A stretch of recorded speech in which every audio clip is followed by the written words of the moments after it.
Hey folks, so we're going to do our second episode, our podcast. Um, this time it's going to be a video podcast since 12:51 a.m. So we're in bed. Um, this is Tina. Hi. I'm Todd, and today we are talking about. Before we talked about our high school days, kind after and along the lines of our adult lives. Today, we're focusing on relationships and you know what a high school kid's mind's like, ideals, um, you know, dreams, and how they've changed going into adulthood, and some of the challenges I think are finding that special someone, or um, that soulmate early on. Mm. I think so. I'll start off by leading the floor to you. What was it like in high school? Um, what were some of your dreams? What do you think of guys so much? Were you looking for a relationship? Yeah, I think my idea of high school was I was more like focused on schoolwork more than relationships or guys or just I was more of my dream was always to be a mom. I knew I wanted to have a relationship and eventually married and have the kid and the white picket fence and all that good stuff. But the knight on a shining horse. Yes, and even like growing up, playing house and stuff like that. I've always wanted to do that, and but I think when I got into high school, especially towards the end of high school, it wasn't more about dating. We were both in the special ed program that was provided with our high school, and you know, I it wasn't like I was in love with somebody or in love with. I would have. You're in love with me. I had crushes in high school more than I did, and than I was wanting to date somebody. And then my mom, as a single parent of 3 kids, she was pretty stern. She was pretty stern and wanting to get good grades, and just a stern mom, and which now I can understand, boundaries and discipline and stuff like that of why, because now I have my own kids, and she was really, hard on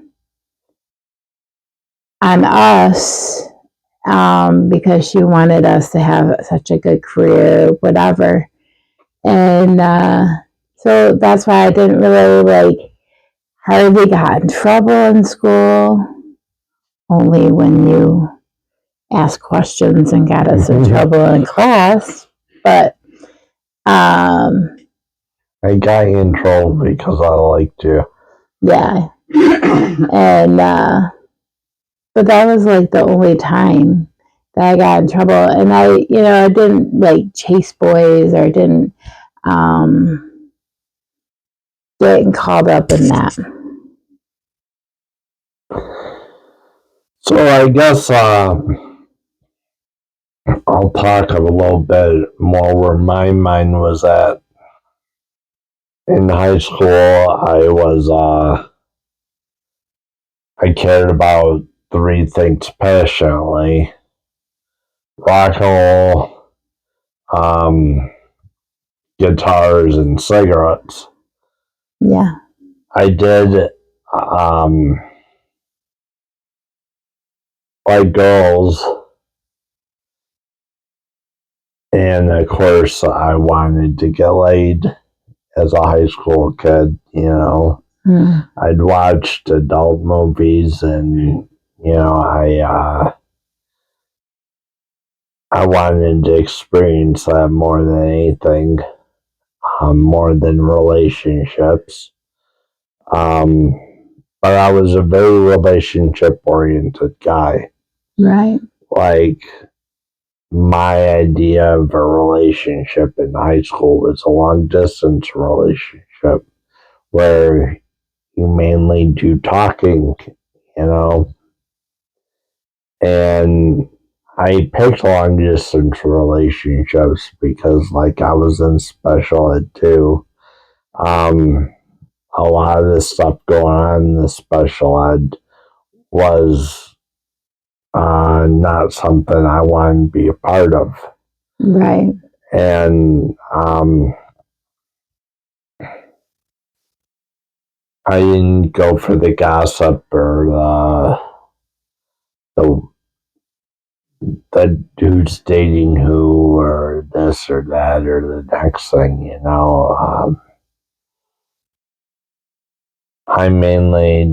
I didn't want to hear it.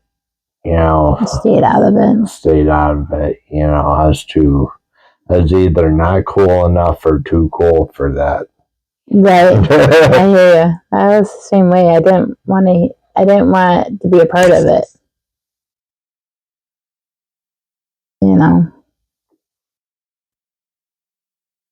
So,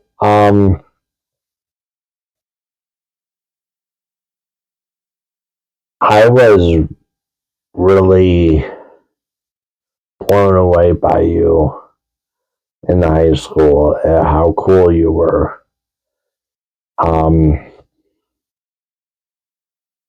And later I found out we watched a lot of the same TV shows as kids, and yeah,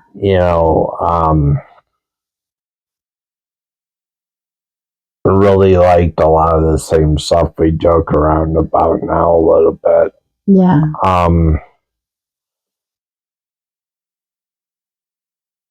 It was so easy to talk to you and so easy to get in trouble with you and call you nerd, and you were the coolest chick I knew, and it didn't feel like jumping through hoops to communicate with you or right, hang out with you. Even when we did hang out,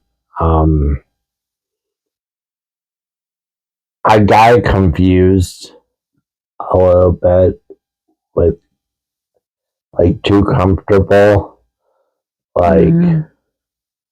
And I guess it's been told to me why I broke up with you was because I said you were like my sister. And in many ways, I felt like I was just having fun with my sister, and, talking and having the best time of my life. right, Because there's no way a girl could be so awesome, right, and not be related to you. right. So, but I believe you had to jump through hoops. I believe the lie that I think a lot of people believe is they hook up with someone outside of high school, they date, they buy presents, they wine and dine, and eventually buy an engagement ring and marry. And I'm not saying there's anything wrong with that, but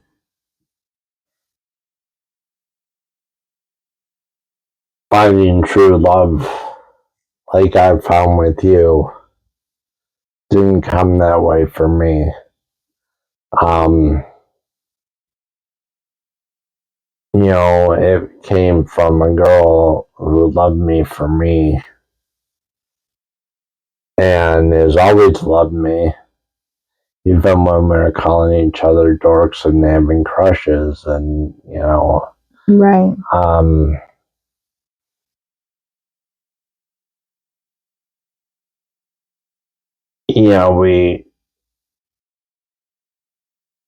we really I really learned a lot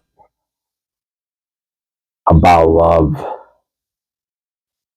and I truly believe that most people have that special person in their life. Yeah. That they probably friend zone because it's way too easy with them, and they have the best time of their life with them, and they have to overcomplicate things, Right. um,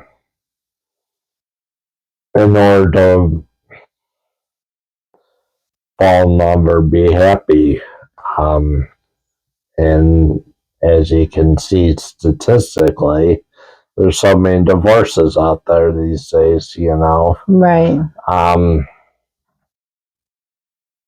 So many people wind up being remarried or married and then divorced and married again and again and again, always claiming that they found true love.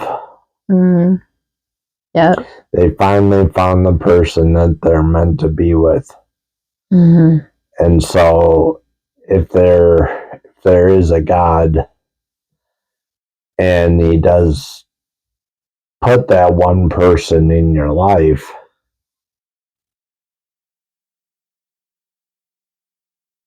I think he'd make it known to you. Mm-hmm. You may be confused, but I think he'd make it apparent to you that this person's in your life.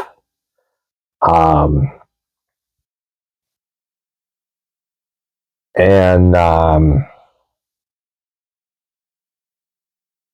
I don't think he would hide this person from you until your last moments, or until you're old and ugly. I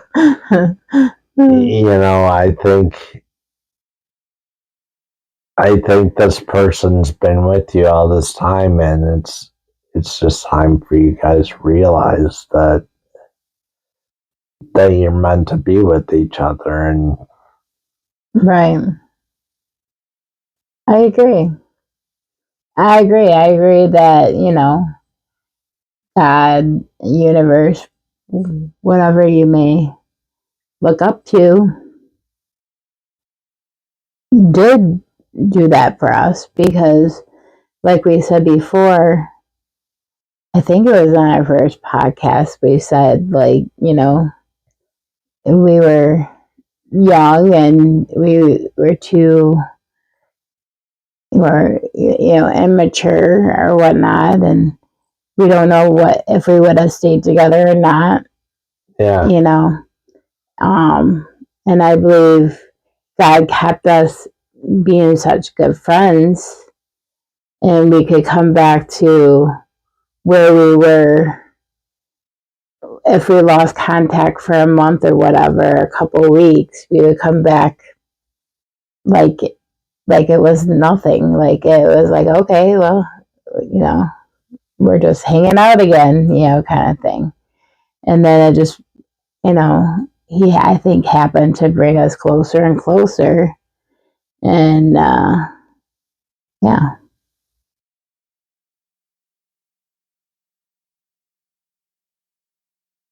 I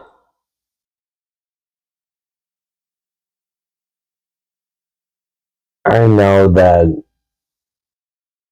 as I grew up, after high school, my dreams of being a rock star didn't happen. And I know that I'd been in relationships, gotten married, and wound up being very unhappy in my marriage. Um,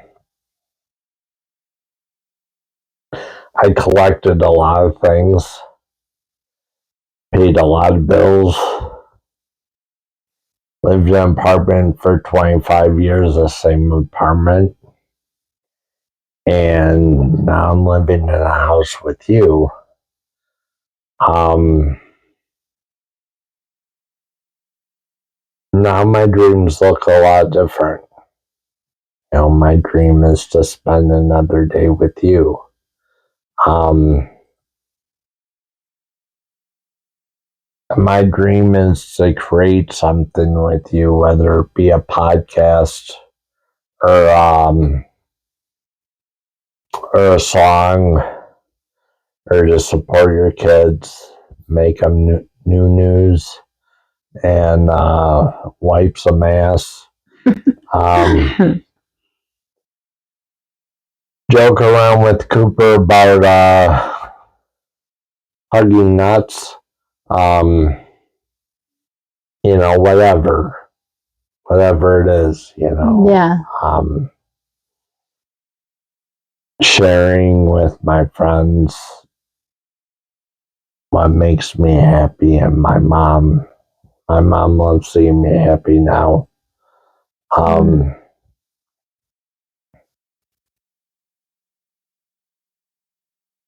And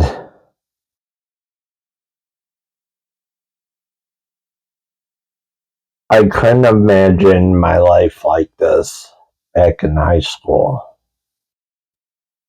I couldn't imagine being this happy back in high school. Um, so a lot's changed since high school, and took a long process.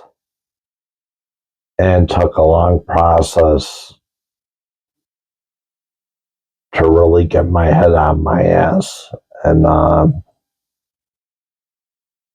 open up my eyes to see things for the way they are. And now it seems like we're raising kids and helping them see things for the way they are.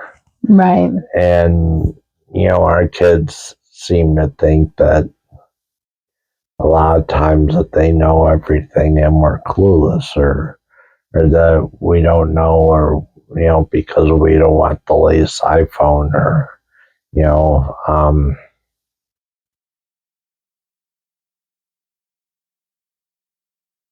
it's really the age thing, Yeah, I agree. I mean, I'm the same way. I didn't have a bunch of relationships after high school. I had one relationship, which was my ex-husband, and that was my serious relationship, was right after high school. And then my life took me from going to, having that relationship and with him for 5 years, got engaged, then got married right away. And then I had Cooper 2000. We got married in 2001. I had Cooper in 2004 and Evelyn in 2008. Um, and, through me having my kids and being an advocate for both my kids um, and everything, I too have grown up and to be an advocate. And I think we both agree that, that we finally grew up, that, we're able to come together. Yeah. Unfortunately, I think we've learned through our marriages that we did feel alone. That's why our page is called No longer alone. No Longer Alone, because we both are alone. I mean, I was married for 24 years, and probably a good 10 years of that, I, off and on felt alone. But for a good last 10 years, I was alone, and I was alone raising kids by myself. Yeah. And he just didn't want to do anything. Yeah, there's nothing worse, I think, than feeling alone sleeping next to somebody, or feeling alone with somebody in your house. Mm-hmm. Somebody you are who's supposed to love you, mm-hmm. and never feeling more alone than you did when you're single, and feeling more welcome and liked when you're single than you did now. Right. That's how I felt a lot of the time. I felt really disliked by the person who's supposed to love me unconditionally. And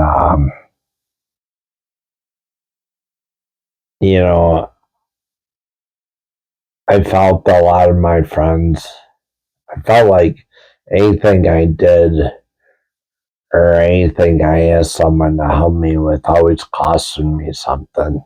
Mm-hmm. And, like no one would do anything for free for me to help me out. Right. And I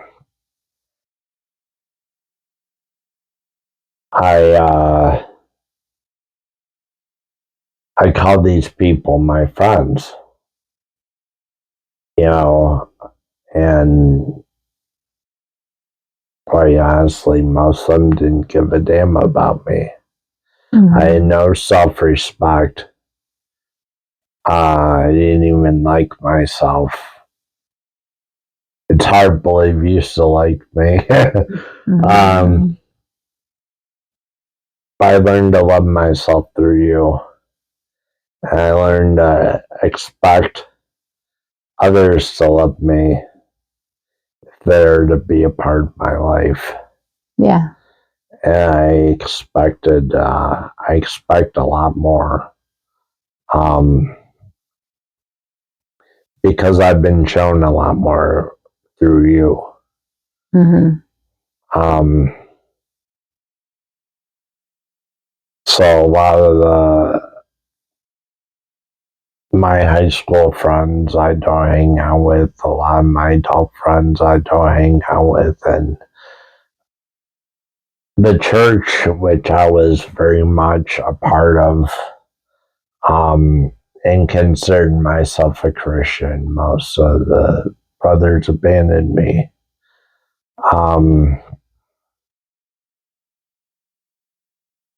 And that kind of sucks,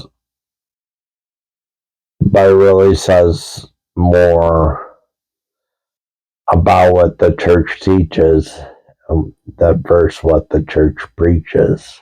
Mm-hmm. And it really being shown love from you, being shown love from people I didn't expect to love me, at this point in my life. Shows me more Christ's love for me. Yeah. You know, I feel more popular and more loved by the people around me.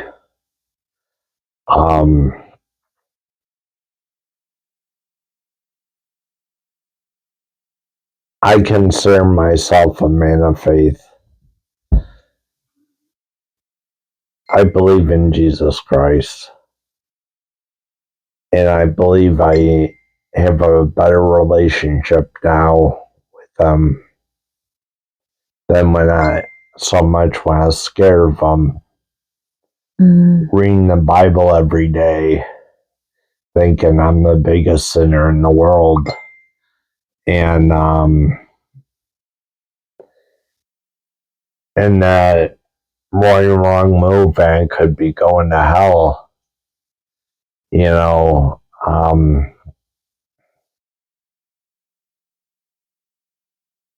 I still might be the biggest sinner in the world, but I've been shown love. And if you love me this much, then Jesus must love me so much more. Yes. You know,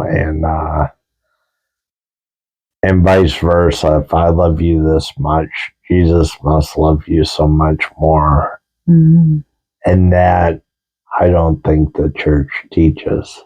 No. You know, they say read the Bible every day. And, you know, I used to have this friend,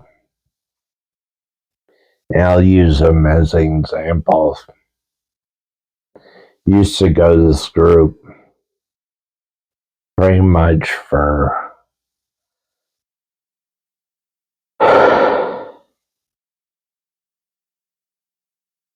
over 15 years because I was friends with him for over 10.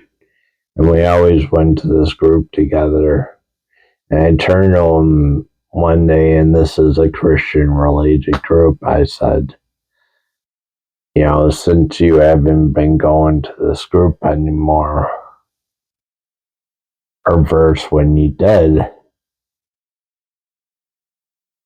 where were some of your sins at? He said they never changed. And so to me, it just seems like this group was more or less a club.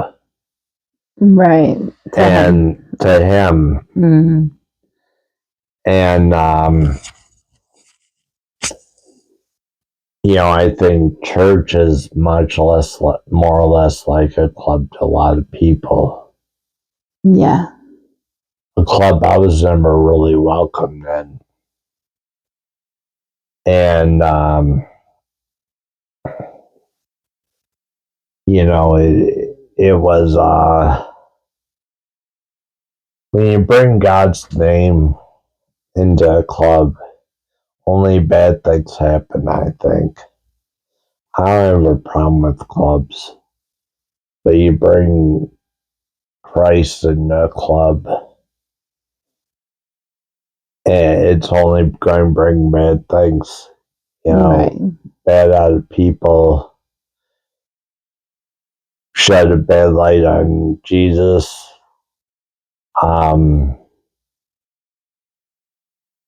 So yeah, I'm much more confident in what I believe. Yeah. Much more comfortable with who I am. Much more comfortable with who I was designed to be. Mm-hmm. And I can tell you some of my big sins that were in my life almost non-existent since you and me hooked up. Yeah. That's great. And so I thank you.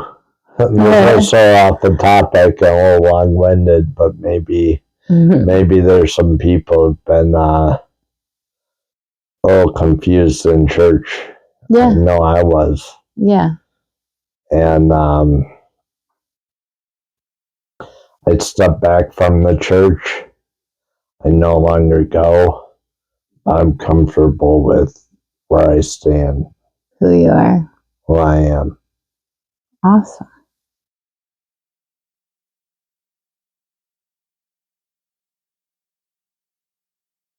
Maybe since we talked about this a little bit, what are maybe some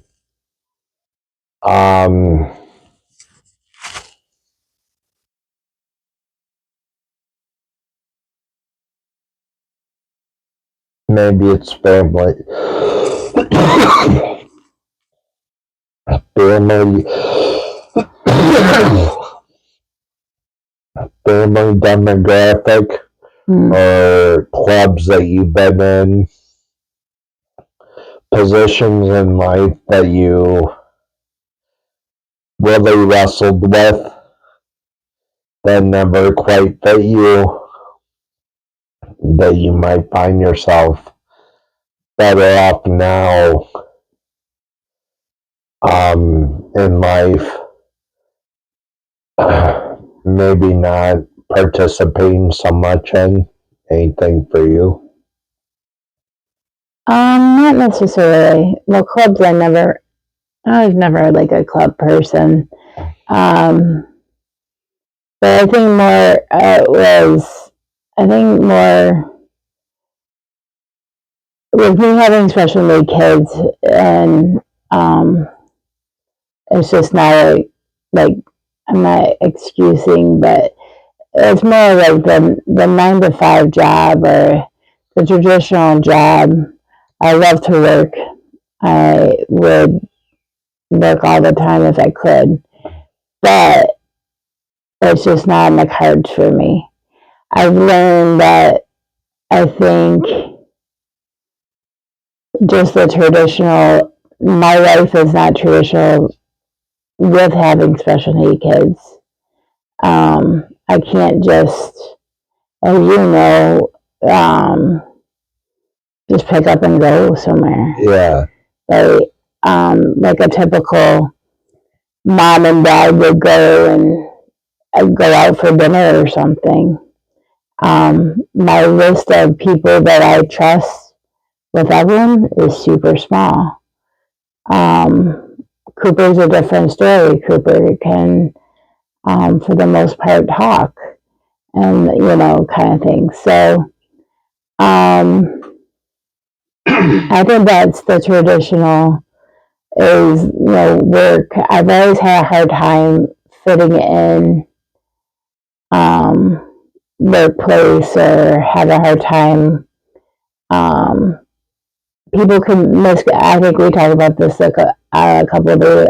Like people might miscommunicate me for being stuck up or being mean or whatever because I'm so quiet. Yeah. And that I was telling you the story. Like one of my friends from middle school that we both know thought I was stuck up because I was so quiet. And it was totally the opposite. I get very quiet when I meet people. And I try to, that's one thing I like about you. You bring me out of my comfort zone. And I've always been the type of person that worries about what people think. And then when you, don't worry about really what people think, or you just say what's on your mind. And I like that. Like that's, so it's like the traditional, work and, being a special need parent and, um, and being quiet. Yeah. I I'm glad you brought up work because work is a tough thing for me too, and I don't work, but I found it very tough fitting in work when I did work. And of course, my disability, cerebral palsy, um, and my arthritis in my legs, I got a double whammy. Um, took me out of work.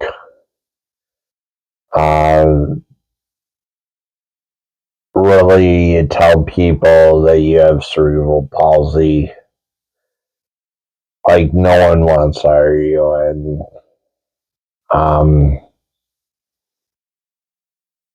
I think even getting a door greeter job, not that's under me, Right.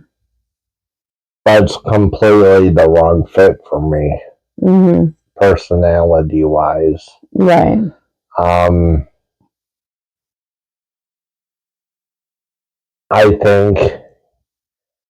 think you and me are in a great spot in life where the typical 9 to 5 job is kind of ruled out, for us. And although we may be pursuing our dreams slowly,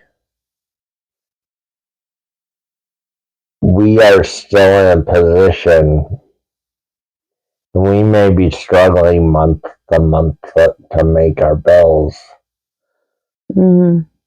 But we're in a position we have almost no other choice but to pursue our dreams. Yeah. That's why we need this page. Yeah. Why we're doing these podcasts, because we, this is our dream, is to do something with our creativity. Yeah, I mean, so it's a blast to create this stuff. And I gotta tell you, it's so much better than door greeting or, or your typical 9 to 5 job. I feel very blessed to be in the position I am in life, even though, like you, I would love to work and I would love to be a career man and I would love to have a career.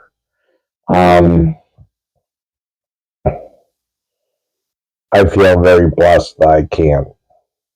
Yeah. Because if I had the option, I'm sure I'd screw up and go for the career.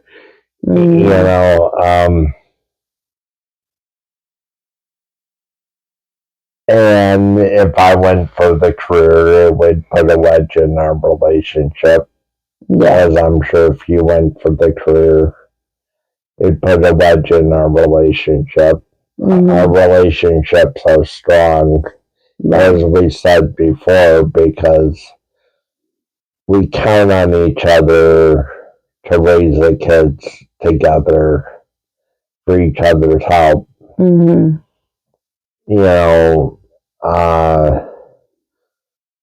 Help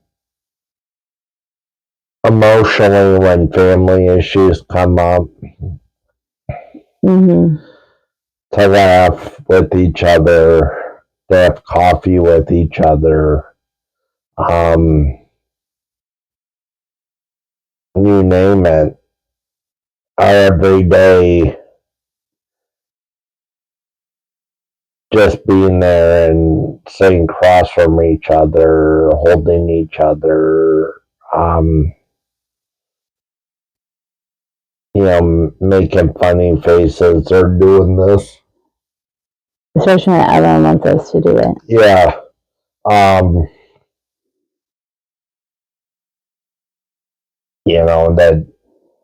That makes us feel less alone. Makes us feel like someone is with us. And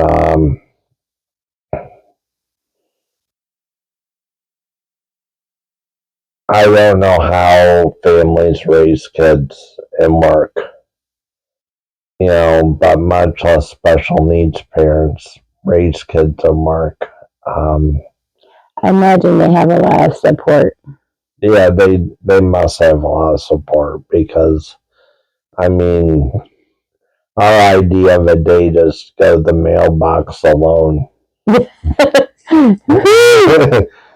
5-second date. And we hold hands and we maybe kiss once and we say we're on a date and and that's it. You know, for about a week or so. You know,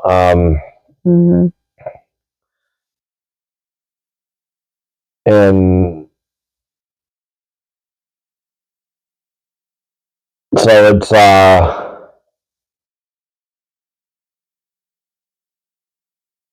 you know, I couldn't imagine raising kids alone. I know you did it, you know, most of your marriage.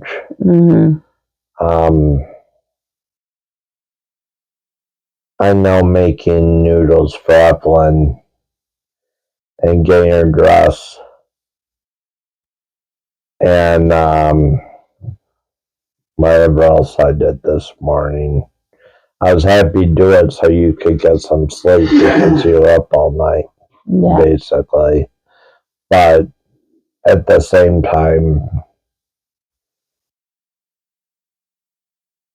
I was, I guess I would like to have my partner in the same room, not necessarily helping me, but just in the same room. I felt like Mr. Mom. And that's cool, I guess. And you were in the same room with me at some point, and I did help you. I just couldn't imagine doing every day like that. And for 10 years. For 10 years, yeah, that. And you might get good at it after a while, but like putting leggings on a woman who doesn't want to move her feet. And or can't really move her feet. Or can't move her feet, one of the two.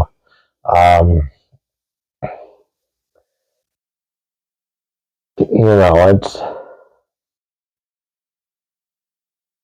we really went different directions with this podcast. Folks, we did this podcast earlier this morning, but because of technical difficulties, and we did stay much more on the topics. We went all over the place on this one. We sort of, because of technical difficulties, we didn't record a single thing. And I forgot to push the button. I pushed the button, but I didn't push the right button. So anyways, it's all my fault. It's okay. You're forgiven. So we're doing this podcast, and it's now 1:34 in the morning. And we're all over the place. We're having pillow talk here with you all. So I hope we've come out with some quality material. I feel that we've really put out our heart about a few topics. Yeah, I think one of the topics I think maybe you can help wrap it up, I guess, is, you know, we don't know in high school who your soulmate could be. No. And you won't know that, and you may not know that. You may not know it as an adult, like you said. Like, we may not know that, you know? But maybe it shouldn't be so complicated either. And it may not be because, like you said, you know, dating was like jumping hoops. You felt like it was jumping hoops. Keep that girl happy. You know. And your soulmate, you're gonna grow with them. You're gonna grow with them. You're not gonna have to jump hoops. You're not gonna have jump hoops. I think your soulmate just wants to spend time with you versus you fitting a mold. Your soulmate, I don't think, wants to change you, but just wants to be with you. And, all the stereotypes of that relationships have, I think, is very anti soulmate. I think when you're with your soulmate, you're not in the same league as those stereotypes. You're kind of out of the league.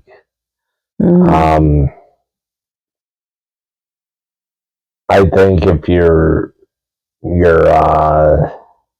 saying my girlfriend fits this stereotype, my girlfriend fits that stereotype, our relationship is this, our relationship is that.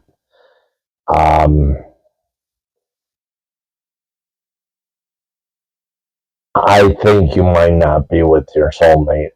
Yeah. Because your soulmate is more or less somebody that fits you. I agree. So go look for your soulmate. Yeah. Anyways, so we'll wrap it up with this. I told Tina that we should kiss. Because the people who enjoy the podcast or the people who will enjoy the podcast might enjoy seeing us kiss. So I'm going to do something for the first time. I'm going to kiss Tina. For the first time? Wait, what? I love you, Tina. I love you too, Dan. Anyways, it's been real, folks.